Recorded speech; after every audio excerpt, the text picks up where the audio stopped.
Contadores. Vamos a algumas conclusões sobre o contador assíncrono que vimos no vídeo anterior.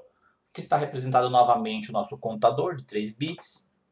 Algumas conclusões. O pulso de clock é aplicado apenas no flip-flop A. Os demais clocks são sinais de saída dos flip-flops anteriores. Esse contador é denominado assíncrono porque os flip-flops não mudam de estado exatamente com o mesmo sincronismo com que os pulsos de clock são acionados. Esta é a razão por este contador ser chamado de assíncrono. Não existe um sincronismo deste flip-flop com este sinal de clock. É assim como este também não existe um sincronismo com o mesmo pulso de clock que este, e assim por diante. Este é o motivo de nós termos esse contador como assíncrono. O estado que mudam as saídas não depende exclusivamente deste clock aqui, depende de sinais intermediários. Esse tipo de contador também é frequentemente denominado contador ondulante devido à maneira de os flip-flops responderem um após o outro com um tipo de efeito de ondulação. Reforçando um pouco o que eu acabei de dizer. Este flip-flop, o clock dele depende da saída do anterior, assim como este clock depende da saída do anterior.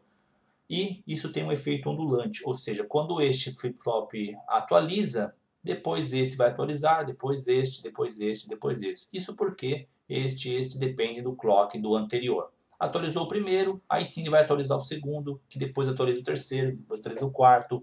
Isso a gente consegue ver um efeito de ondulação. Começa a atualizar por aqui e vai mudando os estados num efeito aqui de ondulação. Isso não é muito bom, pois o atraso limita aplicações com clock em alta frequência. Uma vez que a gente atualiza esse, para depois atualizar esse, para depois atualizar esse, digamos que cada flip-flop aqui tem um atraso, com o mínimo que seja, digamos alguns microsegundos, nanosegundos. Como é um efeito ondulante, esse atraso vai se propagando. E se o clock aqui tem uma frequência muito alta, isso não é muito bom. Portanto, esse tipo de contador, o assíncrono, ele tem uma certa limitação em aplicações em alta frequência. Este contador que nós vimos é um contador de 3 bits. Cada flip-flop aqui geralmente representa um bit. 3 bits faz com que o contador conte de 0 a 7. E para um caso geral, para um contador de n bits, o contador vai contar de 0 até 2 elevado a n menos 1. De fato, quando a gente substitui 3 aqui, 2 na terceira é 8, menos 1, 7. Se tivesse 4 bits, eu falei nos vídeos anteriores que ele vai contar até de 0 a 15.